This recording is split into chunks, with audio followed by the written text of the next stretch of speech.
So Kingdom Hearts 3 is less than a week away, and I honestly cannot believe I'm actually saying that, but here we are.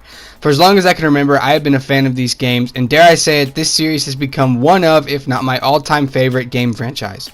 The combat is so fluid and fun, except for Chain of Memories. We're not going to talk about that one, though, so we're not just going to talk about that one. The music is incredible, and the story is so off the wall, crazy, and deep, and stupid, and just so amazing. I love it so much. And now with the release of Kingdom Hearts 3 right on the horizon, I thought I would give you guys 10 things that I can't wait to see in Kingdom Hearts 3. Now, disclaimer, these aren't in any specific order from like least to most or anything. This is just things that I personally cannot wait to see in Kingdom Hearts 3. And also, I will be talking about events that have happened in the story so far for Kingdom Hearts, so if you're not caught up with the games or have never played them, consider this your spoiler warning.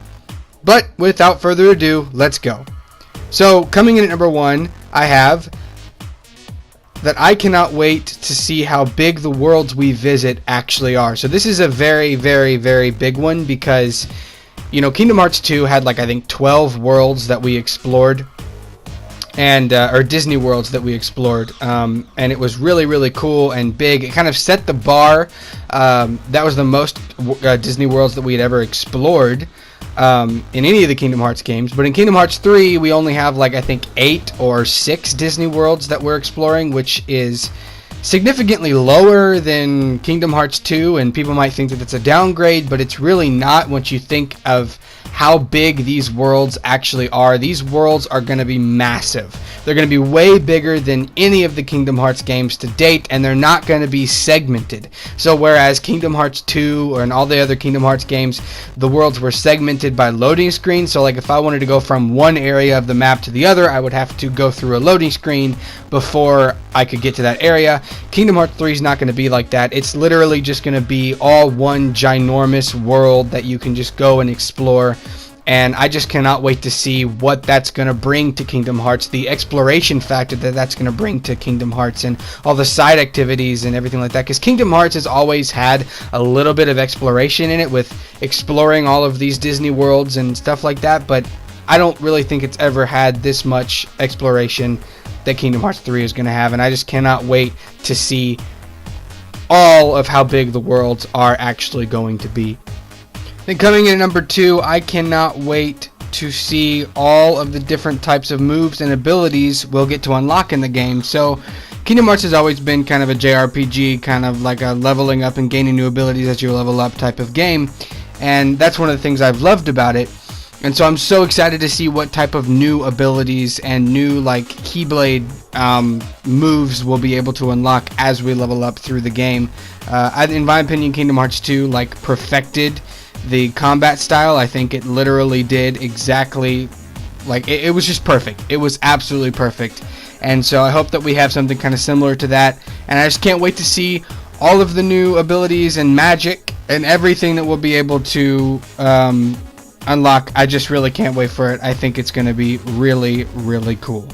And then number 3, I cannot wait to see the new original worlds of Kingdom Hearts. So one of the big attractions of Kingdom Hearts in general is that you're able to go and explore all different kinds of Disney worlds, and that's really cool. But Kingdom Hearts also has a bunch of original worlds that are made specifically for Kingdom Hearts, and we know of all the Disney worlds that are coming to Kingdom Hearts 3, but however we only know of a few of Kingdom Hearts original worlds that are going to be coming back. So we know Twilight Town is going to be coming back because we've seen that in the trailers.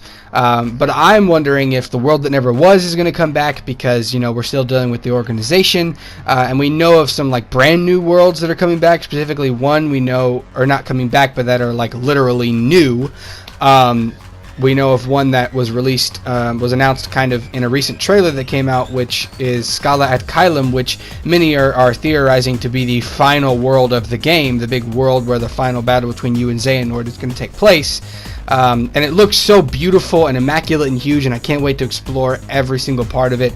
But I just can't wait to see all the new original worlds, or which original worlds are reoccurring and are coming back. The reoccurring worlds that are coming back. I just can't wait to see all of those. And then at number 4, I can't wait to see how Aqua gets Unnoted. Now, if you have never played a Kingdom Hearts game and are new to these games, that probably just sounded like I was speaking a completely different language, so allow me to elaborate. Noted is essentially what Kingdom Hearts fans, it's a term that Kingdom Hearts fans have kind of coined to mean when a character in the games has been taken over by Xehanort, that their body has essentially become a vessel for part of Xehanort's soul to reside in there and essentially possess that character. And usually what happens when a character gets Norded is their eyes turn yellow and their hair turns white. And in a recent trailer we found out that that happened to Aqua somehow in her journey, somehow while being lost in the realm of darkness. She got Norded, and so I'm very curious to see how they're going to unnort her, because as far as I know, there's no way in Kingdom Hearts lore that someone can be unnorted. Now there probably is in like the deepest, darkest section of Kingdom Hearts lore, because the creator of Kingdom Hearts, Nomura, loves to do that. So there probably is, but I don't know what it is, and I'm really excited to find out what that is and how they're going to go about unnorting Terra. Terra too, but Aqua is who I'm actually talking about. How they're going to go about unnorting Aqua, I think that's going to be really, really cool to see. And then number 5, I have something that I cannot really seriously, I'm dying to know, and I can't wait to find out. What the heck is in the black box?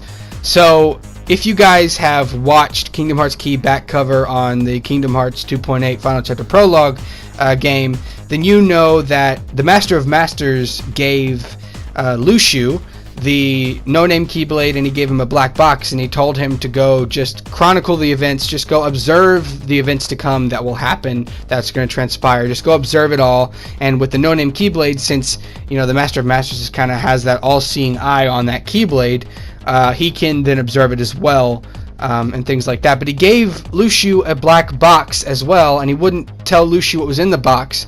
And eventually he told Lucia, like, in his ear, but we didn't get to hear it. And to this, like, literally, I have been dying to figure out what is in this box, because I don't know. I have no idea what it could be either. Like, this is one of those Kingdom Hearts mysteries that I literally have no idea what it could be. Like, what is in that black box? I have no guesses, and that's why I'm so intrigued to find out what is going to be in that box. I can't wait to find it out. I think it's going to be really, really cool, and I think it's going to be a big what the crap moment that I can't wait to find out, or at least I hope it is. I hope that, you know, Nomura doesn't, you know, sissy out and give us something like it's a boring, stupid thing that we already knew of that was in that box or something like that. I don't know, but I just cannot wait to find out what's in that black box. And then coming in at number 6, I can't wait to see Lee and Kyrie wielding Keyblades and training. So this is also a really big thing, because, you know, throughout the Keyblade, or throughout the Kingdom Hearts franchise, Kyrie's not really done much of anything. I mean, we know she's a Princess of Heart, so that's a big thing. And in Kingdom Hearts 2, Riku kind of just handed her a Keyblade and was like, you know, you know, do your thing. But we haven't actually seen her do things. And we know that she can wield a Keyblade, but we've not actually seen it. And so this is what I'm really excited about, because, you know, from the screenshots that we've seen, it really looks like Kyrie's going to get a lot more of a role in the story, wielding Keyblades and everything like that. And I'm really excited to see that. As well as Lee. I'm really excited to see Lee wielding a Keyblade and training. So, you know, Lee, who used to be Axel when he was a nobody, but now he's, you know, fully formed human again, so his name is Lee again. We found out at the end of Dream Drop Distance that he was able to wield a Keyblade, and he went off and trained in Dream Drop Distance and then came back and summoned his Keyblade, and his Keyblade looks so cool. But so we know that he can wield a Keyblade now, so I'm very interested to see, like, how, like, I'm very interested to see him and Kyrie training on Destiny Islands. That's really going to be cool to see, and I'm excited to see him wielding a Keyblade, being in as a role, because Axel was definitely my favorite member of the organization, and Axel is one of my favorite Kingdom Hearts characters of all time. And so I'm very excited to see how Lee is gonna, you know, they're gonna interweave Lee into all this. You know, is he one of the 7 Guardians of Light? I really don't know, because he used to be an organization member, but I don't know. This is just, I can't wait to find out what that's gonna be and see them, you know, wielding Keyblades and actually being important, especially Kyrie. And then coming in at number 7, I can't wait to see the characters from Birth by Sleep fully resurrected and fighting alongside Sora and the rest of the characters. This is another big one because, gosh, this is when this happens. We know that this is gonna happen in Kingdom Hearts 3. We know it's gonna happen, and when this happens, it's literally gonna be like an amazing crossover, like Avengers moment, because Birth by Sleep came out, and Birth by Sleep is a prequel to Kingdom Hearts, and so it featured all new characters. It featured Ventus, Terra, and Aqua, and it featured their story, and their story kind of reached a really tragic end, and we know they're going to come back, and I just can't wait to see them actually come back and be interacting with Sora and Riku and Donald and Goofy and all of them. I think that's going to be so cool. We know that Sora's already trying to Sora in this game is going to be trying to figure out how to unlock Ventus's heart from inside himself and put Ven's heart back in his body so that Ven can wake up again.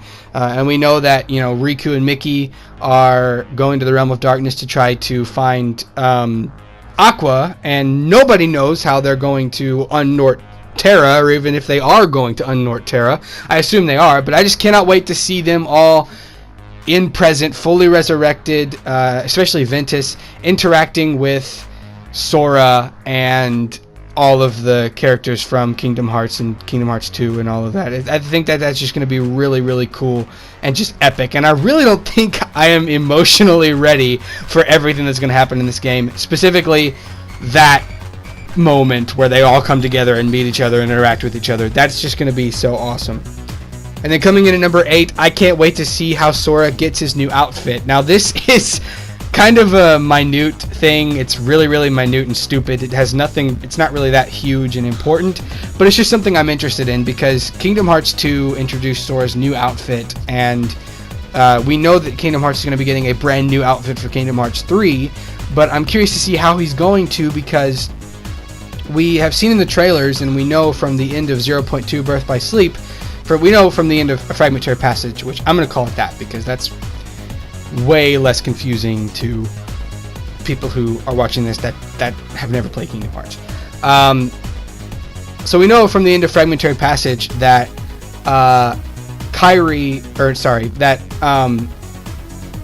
Sora, Donald, and Goofy are on their way right now to Olympus, to Hercules' world, so that they can talk to Hercules and figure out how to regain Sora's powers that he lost during the Mark of Mastery exam and Dream Drop Distance. And so that's going to be really cool to see, but when they go, he's in his like Kingdom Hearts 2 outfit. So I'm really excited to see how he's going to get his new outfit. You know, are the 3 fairies going to make his new outfit like they did his Kingdom Hearts 2 outfit? I don't know. It's just something, it's a very small little detail, but I'm interested to see what happens with that. And coming in at number 9, I can't wait to find out how Marluxia and Larxene are back. Because we know at the end of Chain of Memories, you know, Sora defeated Marluxia, and he defeated Larxene in Chain of Memories as well, but he defeated like most of the organization members in Kingdom Hearts 2, and we found out that in Dream Drop Distance, when Sora defeated them in their nobody forms, they came back as their original human forms again. So, like, what the heck happened with Marluxia and Larxene? Like, they did not wake up in their forms, or in their human forms, or maybe they did, and someone, you know, Xehanort came and, you know, turned them into nobodies again or something like that. But they're in the trailers for Kingdom Hearts 3, you know, Marluxia and Larxene, they're in their organization robes. So I'm just wondering what happened to them and why the heck they're back. Like, I'm waiting for that to be explained. How are they back? I loved Marluxia as a villain in Chain of Memories, even though I don't really like Chain of Memories all that much. I think it's one of the weaker entries to the Kingdom Hearts series, just in the combat system, but definitely story-wise, Chain of Memories is super strong, and I loved Marluxia as the main antagonist of the game. I loved it, and he was great, and so I'm very excited to see him back. I'm just curious as to how he's back, and I guess that will be explained in Kingdom Hearts 3, and I can't wait to see that and figure out how they came back. And then finally at number 10, I have the final battle between Sora and Xehanort / the next Keyblade War. I can't wait to see that. We know that that's going to happen. Obviously, we've seen it in the trailers. In the recent Japan trailer that came out, we literally see Sora fighting with Xehanort, and they're on like the top of this like pillar, which I'm assuming is in the Keyblade graveyard, and Xehanort kind of throws Sora off the cliff, and when Sora gets back up, he's like crying, which that blew my mind because like I'm like, okay, Sora, what the crap happened? Like, I'm thinking that this game is going to go full dark and like everybody's going to die, like all of Sora's friends are going to die because something really like screwed up had to have happened to get Sora to cry like that, because Sora is a very optimistic character. He's always happy, and he's like really forgiving. He's one of the most like forgiving and nicest characters in video games I think I've ever seen. And so to see him so broken and crying and so angry at Xehanort, I really want to know what the heck happened. And that got me so excited to see the final battle between Sora and Xehanort, and just the Keyblade War in general, the next Keyblade War that happens. We know that that's also going to happen because Xehanort wants to. The main goal of Xehanort's main goal is to, bring back, have the 13 vessels of darkness and the 13 and the 7 guardians of light clash again, so that they can reforge the X-Blade. I know it's pronounced Keyblade or Keyblade, but for confusion purposes, I'm going to call it the X-Blade. So he can reforge the X-Blade and gain control of Kingdom Hearts and kind of balance, light and dark, and have control over all worlds. That's his main goal, and so we know that he is, from right now in the story, he is really close to that main goal. He's fully resurrected. He has the 13 vessels of darkness that he needs. Like, literally, he is so close to that goal, and I believe we will see the next Keyblade War in this game, and I cannot wait to see that. I think that's going to be so cool to see. And I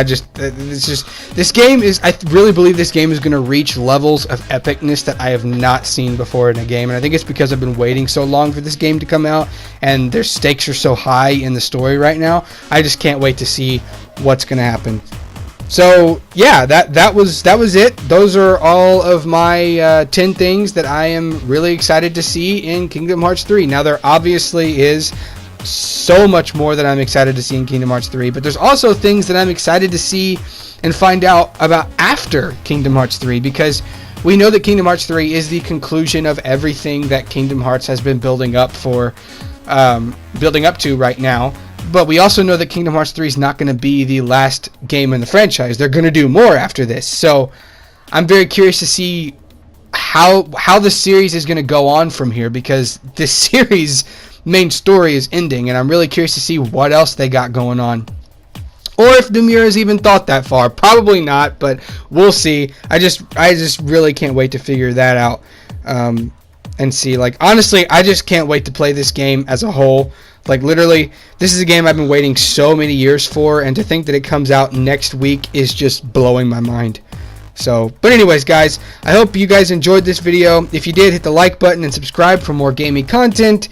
And go ahead and hit that bell notification so you can be notified whenever I post the next video. As always, this is Z-Striker signing off. See you in the next video, and remember, it's all a conspiracy.